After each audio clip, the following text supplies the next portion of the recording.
जिस बिजनेस से भ्रांतियां थी, जिनको मानता था ये सही है, थैंक्स गॉड मैंने उनको बैठकर क्लियर करना उचित समझा। नतीजा ये रहा कि उसकी वजह से जो मेरे डाउट थे जो बाद में निरर्थक और झूठे साबित हुए, और मैं उनको क्लियर कर पाया और बिजनेस को सीरियसली बिल्ड कर पाया।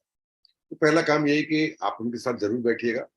दूसरा, इसमें आपने देखा सभी लीडर बता रहे हैं, मैंने खुद देखा है कि होने को कुछ नहीं है, पाने को बहुत कुछ है। और अगर आप नहीं पाएंगे तो ट्राई करके देखने में बुराई बिल्कुल नहीं है, क्योंकि पैसे का इन्वॉल्वमेंट नहीं है, आप इसमें कहीं फाइनेंशियल क्राइसिस में आने वाले नहीं है। कम से कम ट्राई करने के बहाने से वर्ल्ड क्लास क्वालिटी के प्रोडक्ट होते क्या है उनको टच करने का और यूज करने का मौका तो आज से मत जाने दो। तीसरी बात है कि अभी हमारा बिजनेस का ये जो बिजनेस ईयर होता है हमारा सितंबर टू अगस्त होता है, और ये हमारा साल का आप लोगों से डायरेक्ट रूबरू होने का आखिरी टाइम था हमारा, अगस्त में। और सितंबर में हम नई साल में आपसे फिर मुलाकात करेंगे। तो मैं कहूंगा कि नई साल आपके लिए नई सौगात लेकर आए। इस नए साल में बहुत कुछ आपके साथ ऐसा होने वाला है जो जिसकी आपने कल्पना नहीं की थी। मैं बता रहा था कि अभी हम ग्रोथ में, डायरेक्ट सेलिंग में वर्ल्ड में पहले नंबर पर चल रहे हैं। दुनिया में इतनी ग्रोथ जो भारत के मार्केट में है उतनी कहीं भी नहीं है, और ये संभव हो पाया जब से डायरेक्ट सेलिंग को इंडिया में एक रेगुलेटरी, इसको एक परमिशन मिला, यानी कि इसको एक कानूनी वैधता मिली।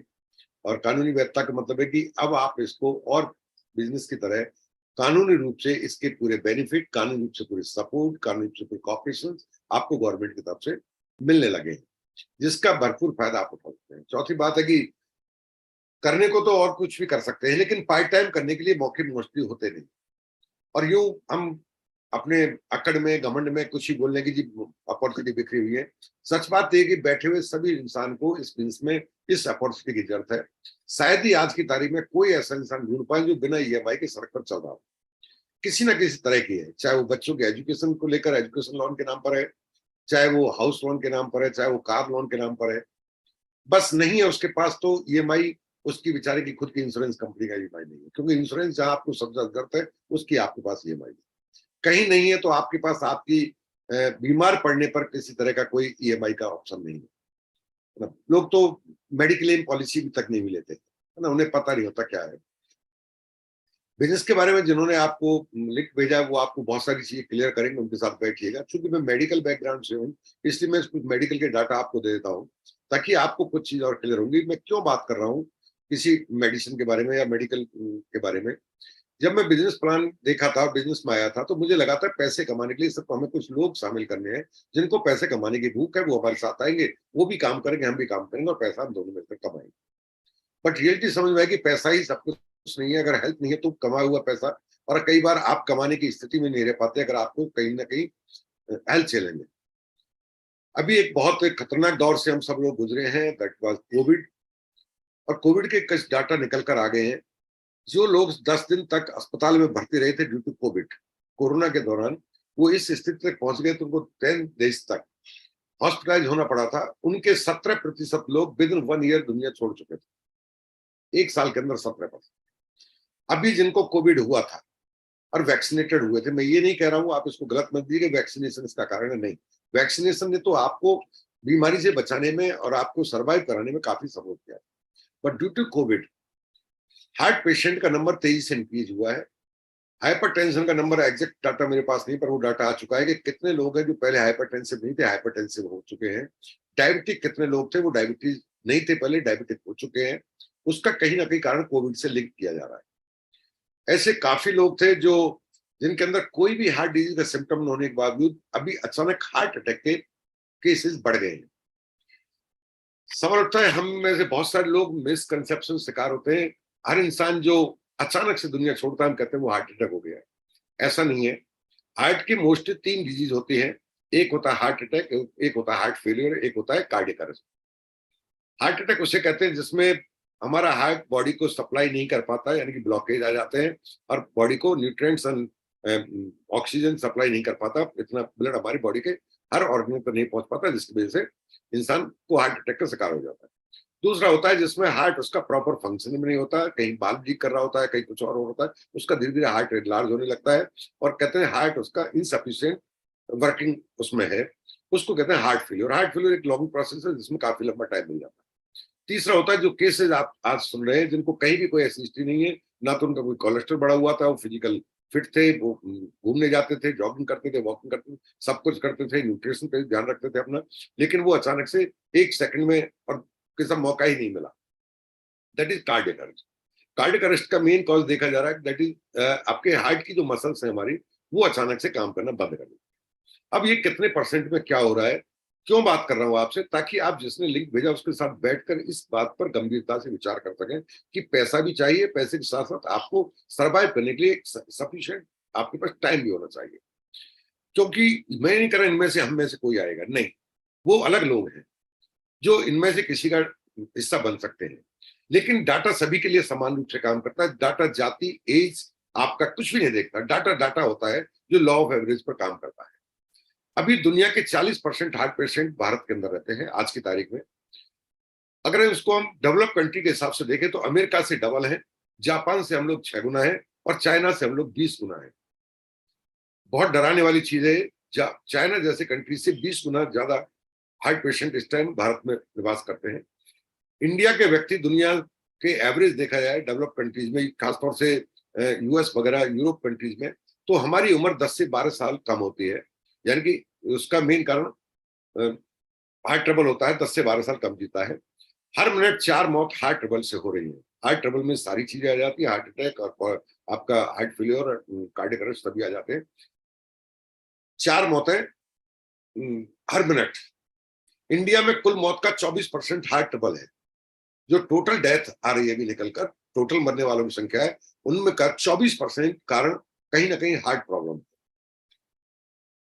2 से 2.25 lakh per year die due to heart disease. यानी कि 2.25 लाख लोग हर साल हार्ट डिजीज से मर रहे हैं। यह आंकड़ा 20 सालों में 75% की स्पीड से ग्रो कर रहा है। ग्रोथ बड़ी डरावनी है। हर साल पिछले साल की तुलना में जितनी डेथ होती है उसका 75% नंबर बढ़ रहा है, लगभग डबल की तरफ हम जा रहे हैं हर साल। Cardiovascular disease going to be next upcoming pandemic. Pandemic मतलब होता है जहां बहुत आयत में मौतें एक साथ होने लगती हैं। तो पेंडेमिक के लिए जरूरी नहीं उसको घोषित किया जाए, पेंडेमिक एक कारण भी तो होता है ना। तो एक पेंडेमिक कारण निकल कर आ रहा है आने वाले समय के लिए, कार्डियोवैस्कुलर डिजीज, जो सबसे ज्यादा मौतों के लिए जिम्मेदार है। अभी इसके लिए कोई भी एज बार नहीं है। पहले ये 60 साल से ऊपर कार्डियक डिजीज से मरने वालों का एक एक्सपेक्टेशन था, 60 से ऊपर है ऐसा हो सकता है। फिर ये डाटा घटकर 40 से नीचे आया था, और अब ये 30 से नीचे चला गया है। ये चीज हिला देती है अंदर तक, अंदर से डरा देती है। हम में से काफी लोग हैं जो 30 के आसपास के हैं, हमारे परिवार के सदस्य, हमारे बच्चे 30 के आसपास के हैं। अभी एज बार हट चुका है, अभी आपका सिटी बार हट चुका है। पहले इसको बड़े शहरों की लग्जरी लाइफ से जीने वाले लोगों की बीमारी में माना जाता था। अभी उसी स्पीड से ये गाँव में बढ़ रही है जिस स्पीड से शहरों में बढ़ सकती थी। नो एरिया बार, नो सिटी बार, अर्बन रूरल सब जगह ये डाटा बराबर रूप से काम कर रहा है। एक जब कोरोना चल रहा था तो एक मुंबई के अंदर किसी एडवोकेट ने वो लगाई थी वहां पर आईटीआई, और ये लगाई गई थी, इससे में पूछा गया था जनवरी 21 से लेकर जून 21, 6 महीने का डाटा मांगा था। पूछा गया था कोविड से मरने वालों की संख्या कितनी है। हैरानी की बात यह कि उस आईटीआई लगाई कोविड के लिए गई थी, उसमें जो डाटा दिया गया था तो वो दिया गया था 10,000 से ज्यादा मौतें कोविड की वजह से हुई है, लेकिन 18,000 से ज्यादा मौतें हार्ट अटैक की वजह से हुई थी उस 6 महीने में। ये सिर्फ बॉम्बे का डाटा है। चूंकि आरटीआई बॉम्बे के लिए लगी थी, इसलिए हमें हमारे पास एक शहर का डाटा निकल के आया है। अगर ये हर शहर में लगे तो डाटा कुछ इस तरह का ही निकल के आने वाला है। 1 से 50 साल तक की उम्र के 50% लोग इस टाइम हार्ट ट्रबल से जूझ रहे हैं। 1 से 50 साल की, अब 15 ईयर की बात नहीं कर रहा हूं, लेकिन 1 से 40 साल 0 to 40 ईयर की एज के 25% लोग हार्ट ट्रबल के शिकार हैं इस टाइम जो बात चल रही है। Every day 900 people under 30 year of age die due to heart attack in world। दुनिया में हर दिन 900 लोग 30 साल से कम उम्र के हार्ट डिजीज से मर रहे हैं। 2005 में, in 2005, heart disease was the third largest reason for global death. पूरी दुनिया में मरने वालों का तीसरा बड़ा कारण था ग्लोबल डेथ का हार्ट डिजीज। लेकिन 2016 में जो अभी 5 साल 7 साल पहले जा चुका है, नंबर 1 डेथ कॉजिंग प्रॉब्लम दुनिया में सबसे ज्यादा बड़ा डरावने वाली चीज है ये 300 ग्राम का जो हार्ट आप लेके घूम रहे हैं शरीर में, ये पर डे 1 लाख बार धड़कता है और ये हर दिन 1 लाख किलोमीटर लंबी नलियों में खून बहाता है। सवाल उठता है, मैं कहना क्या चाह रहा हूं आपसे? हर इंसान हेल्थ कॉन्शियस है आज की तारीख में, और ये एक ऐसी चीज है जिसमें बहुत कम लकी लोग होते हैं जिनको मौका मिलता है इस बीमारी का इलाज कराने का। जिस तरह के आज डाटा आ रहे हैं उसमें मौका भी नहीं मिल पाता। तो हमें हेल्थ की तरफ बहुत ज्यादा सोचने की जरूरत है। प्रिविलेज है इस बात का कि हमारे बिजनेस के अंदर हेल्थ को लेकर सबसे ज्यादा मात्रा में बात की जाती है। ये कहें कि हम कहने को डायरेक्ट सेलिंग में, लेकिन डायरेक्ट सेलिंग का बड़ा पार्ट हम कवर करते हैं, that is health industry. Wellness का हम बड़ा पार्ट है जो लोगों को स्वस्थ रखने में मदद करते हैं। मेडिकल में जॉब करने के बावजूद यदि मैं एमबीए बिजनेस में नहीं होता तो शायद कहीं ना कहीं इस डाटा का कहीं ना कहीं एक हिस्सा मैं बन चुका होता। एमबीए बिजनेस की विशेषता आप पैसे से मत तोलिए। मेरी उम्र इस टाइम 58 ईयर है और मेरी नौकरी 34 साल 6 महीने की हो चुकी है। मैं इस बिजनेस में 23 साल से काम कर रहा हूं। 23 साल इस बिजनेस का ही सहयोग मानता हूं। इस 34 साल की नौकरी में, 35 साल की नौकरी में मैंने कभी भी अपनी बॉडी में एक भी कोई भी आईवी फ्लूइड नहीं जाने दिया, यानी कि मुझे आज तक कोई ड्रिप नहीं लगी है। जबकि मेन काम ही ये है, ये हमारा कोई ड्रिप नहीं लगी है। मुझे अभी तक किसी बात का कोई इंजेक्शन नहीं लगा है, टैट वैक को छोड़कर। ठीक, इस टाइम मेरे पास कोई ऐसी बीमारी नहीं है जो मुझे डराती हो या जिसको लेकर। लेकिन इसका मतलब ये नहीं है कि मैं निश्चिंत हो जाऊं, नहीं। ऐसा होता क्यों है? ऐसा इसलिए होता है कि हमें इस बिजनेस के थ्रू हमारे खान पान के ऊपर ध्यान रखने का पूरा एक तरह से टीच किया जाता है, एजुकेट किया जाता है, अगर हम उसको सीरियसली समझते हैं। जिससे देखो वही इंसान बढ़े हुए वजन को लेकर चिंतित है, क्योंकि वो एक विजिबल फैट है, दिख रहा है, और वो इंसान मानता है अगर हम दिख रहे हैं, मोटे हैं, तो शायद हम बीमार पड़ जाएंगे। ये एक बड़ा कारण तो है डायबिटीज के लिए, खासतौर से हार्ट पेशेंट बनने के लिए। लेकिन सिर्फ यही चीज नहीं है। आदमी जैसे देखो वजन घटाने पर लगा हुआ है, क्या वजन में ऐसे लोगों के बड़ी मात्रा में नंबर दे सकता हूं जो स्लिम ट्रिम होने के बावजूद हार्ट अटैक के शिकार हुए हैं। इसका मतलब क्या वजन से हार्ट अटैक संबंध नहीं है? बहुत बड़ा संबंध है। लेकिन जो आप जिस फैट को कम कर रहे हैं, दैट इज विजिबल फैट, जो आपकी सुंदरता में, जो सामने वाला टोक देता है आपको कि बड़े मोटे हो रहे हो भाई, कुछ ध्यान दो शरीर का। डाटा देखते हैं जब मरने वालों का, तो हमें लगता है मोटे मर रहे होंगे, ऐसा कुछ भी नहीं है। तो हम वहां सतर्क हो जाते हैं और चिंतित हो जाते हैं। लेकिन ये फैट जब बॉडी में बन रहा है, आपके खाने से आप बॉडी में फैट दे रहे हैं, तो ये सिर्फ ऊपर जाकर नहीं जम रहा है। ऊपर तो दिख रहा है आपको, ये 3 जगह डिपॉजिट होता है। आपकी चमड़ी के ऊपर जो दिखता है, जो आपकी सुंदरता पर असर डालता है। दूसरा, आपके ऑर्गन के ऊपर जो आपको नहीं दिखता है, जिसे विसरल फैट कहते हैं, जो अंदर जमता है। हमारे लिवर के ऊपर जम गया तो लिवर के फंक्शन को कम कर देगा, हार्ट के ऊपर जम गया तो हार्ट के फंक्शन को कम कर देगा, क्योंकि फैट बहुत हैवी होता है, वो वजन डालता है। जैसे आप 30 किलो के ऊपर एक 70 किलो का आदमी बैठा दिया जाए तो आप अच्छे से सांस नहीं ले पाएंगे, वो विसरल फैट होता है। उसको ना देखते हैं ना चेक कराते हैं। अच्छी बात क्या है कि इस बिजनेस में आने की वजह से हमें ऐसे लोगों का साथ मिला। खुद कंपनी हमारा ये विसरल फैट चेक करती है। एक अभी मशीन भी आती है, कनाडा स्केल, जो जिसने आपको लिंक भेजा, आई होप वो आपको अरेंज करा देंगे कहीं ना कहीं से, आप वो चेक करा सके आपके विसरल फैट की स्थिति क्या है, जिसको लेकर आप बिल्कुल चिंतित नहीं, आपको पता भी नहीं है। और तीसरा फैट है जो विसरल फैट से भी अलग है, वो है आपकी आर्टरीज में जहां ब्लड दौड़ रहा है, उस रास्ते में जमा होने वाला फैट, जिसे हम लोग आप बोल देते हैं कोलेस्ट्रॉल और लिपिड प्रोफाइल। वो तो एक संभावना है, कितना जमा हुआ है ये आप सिर्फ और सिर्फ एंजियोग्राफी या सीटी एंजियोग्राफी से जान सकते हैं कि इस टाइम स्थिति क्या है। ऐसा होता क्यों है? मतलब ऐसा हो क्यों रहा है आखिर? हम जो कुछ भी खा रहे हैं आज की तारीख में, हमारा जो खाना, देखिए खाना पहले भी खाते थे, आज भी खाते थे। पहले भी कंपोजिशन 5 चीजों का था, आज भी कंपोजिशन 5 चीजें। खाने का मतलब है 5 चीजें जो मिलकर हमारे बॉडी के अंदर एनर्जी प्रोवाइड कराती है। That is carbohydrate, fat, protein, vitamin and mineral. यही 5 चीजें हैं। ये पहले भी ये थी, आज भी ये है। फर्क इतना है कि पहले और आज के खाने के इनका जो संतुलन है वह हमने डिस्टर्ब कर दिया है। हमारे चॉइस ऑफ टेस्ट की वजह से हमने इनका संतुलन गड़बड़ा दिया है। हम कार्बोहाइड्रेट ज्यादा खाते हैं। कार्बोहाइड्रेट और फैट और प्रोटीन तीनों हमारी बॉडी को एनर्जी प्रोवाइड कराते हैं, जिससे हमारा ये शरीर चलता है, हमारी शरीर की गतिविधियां चलती है। हमारी बॉडी के अंदर चलने वाले केमिकल रिएक्शंस लाखों की संख्या में होते हैं, उनको चलाने के लिए विटामिन मिनरल रेस्पॉन्सिबल होते हैं। हम विटामिन मिनरल की मात्रा हमने घटा दी है, हमने कार्बोहाइड्रेट और फैट की मात्रा बढ़ा दी है। अब सवाल उठता है कार्बोहाइड्रेट फैट करता क्या है, ये एनर्जी प्रोड्यूस करता है और इस एनर्जी को कंज्यूम करता है हमारा शरीर। अब हमें जो समझना है वो ये समझना है कि हमारे शरीर की सबसे ज्यादा एनर्जी को कंज्यूम करने में काम करती है मसल्स। मसल्स को काम में लेने, मसल जब काम करती है सबसे ज्यादा एनर्जी को कंज्यूम करती है, और हमने मसल्स को यूज करना बंद कर दिया है। पूरी बॉडी का 70% मसल हमारी थाई के अंदर पाई जाती है, यानी कि पैरों के अंदर पाई जाती है, और हमने पैरों का काम करना बंद कर दिया है। हम बाइक पर चलते हैं, हम कार में चलते हैं, हम बेड पर रहते हैं, हम सब कुछ करते हैं, हम योगा करते हैं, प्राणायाम करते हैं, लेकिन हम मसल्स का यूटिलाइज नहीं करते हैं, जिसकी वजह से हमारी बॉडी में हमारे खाने से मिलने वाली कैलोरी की जो एक्सेस मात्रा हम ले रहे हैं, नॉर्मल भी छोड़िए, हम तो नॉर्मल जो कैलोरी ले रहे थे उनको कंज्यूम करने के लिए मसल्स को यूज नहीं कर रहे, एक्सेस को कहां से करेंगे। ऐसी स्थिति में यही जो एनर्जी है ये हमारी बॉडी का एक हिस्सा बन गया है। बची हुई एनर्जी को हमारी बॉडी फैट के रूप में स्टोर कर लेती है, और ये हमारी बॉडी में कहीं ना कहीं स्टोर हो जाता है। और ये स्टोर किया गया फैट है, ये 3 जगह स्टोर होता है। ये आपके आर्टरीज के अंदर स्टोर होता है, ये आपके ऑर्गन के ऊपर विसरल फैट के रूप में स्टोर होता है, और यही आपके बॉडी के ऊपर जो दिखने वाला फैट है उसके रूप में स्टोर होता है। सवाल उठता है इस जो एनर्जी जा रही है बॉडी के अंदर, इस कार्बोहाइड्रेट इसका क्या करें। पहली चीज, आपकी बॉडी के मिलने वाले कार्बोहाइड्रेट से मिलने वाली एनर्जी की तुलना में आप प्रोटीन से वाली मिलने वाली एनर्जी का मात्रा बढ़ा दीजिए। दूसरा, कार्बोहाइड्रेट से जो एनर्जी आपको मिल रही है उसको बॉडी को एक साथ रिलीज होने से रोकने के लिए फाइबर को ऐड कर लीजिए।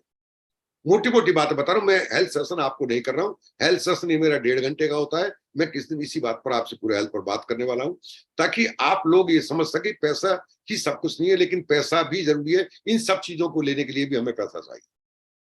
ठीक, जो हम जो खा रहे हैं उसमें हमको मोटी मोटी चीजें समझनी है। एक चीज होती है, गूगल को आप हेल्प लीजिए, गूगल को आप पिक्चर देखने के अलावा और चीजों काम में लीजिए, और वो चीज है ग्लाइसेमिक इंडेक्स। 2 शब्द हैं आपके, glycaemic load and glycaemic index. Glycaemic index का मतलब है आपके खाने में मिलने वाला जो ग्लूकोज है वो किस स्पीड रिलीज होता है आपकी बॉडी में, कितनी तेजी से एनर्जी देता है, उसको ग्लाइसेमिक इंडेक्स कहते हैं। ये 3 पार्ट में बटा होता है। एक होता है हाई ग्लाइसेमिक इंडेक्स, जो होता है 74 टू 70 टू 100। दूसरा होता है 54 to 70, that is moderate glycaemic index. तीसरा होता है लेस देन 54। अगर आप पूरी तरह हेल्दी रहना चाहते हैं, बहुत सारी बीमारी और समस्याओं से बचना चाहते हैं, हार्ट अटैक के मैंने बात की आपसे, लेकिन मैं डायबिटीज डाटा दूंगा वो और ज्यादा चौंकाने वाला है, तो आप 0 टू 54 ग्लाइसेमिक इंडेक्स के फूड को अपनी जिंदगी का हिस्सा बना लीजिए। आपको ज्यादा कुछ करने की जरूरत नहीं, आप बहुत सारी बीमारियों से बचे रहेंगे। साथ में जिन विटामिन मिनरल और प्रोटीन की आप डेफिशिएंट के शिकार हो रहे हो, उनको आप डाइटरी सप्लीमेंट के रूप में अपनी बॉडी का हिस्सा बना लीजिए। जो भी आप खाते हैं सुबह से शाम तक, उसको आप खाते हैं, आपको पता आप क्या खाते हैं, उसको कागज पर लिख लीजिए, जो भी आपके जिंदगी का हिस्सा है। हर एक को गूगल पर डालिए इसका ग्लाइसेमिक इंडेक्स क्या है। अगर वो 54 से ज्यादा है उसे हटा दीजिए, और 54 से कम है उसे खा लीजिए। अभी तक कई लोग कहते हैं कि डायबिटिक पेशेंट ये वो चावल खा सकता है। एक बड़ा ट्रेंड सा चल रहा है ब्राउन राइस।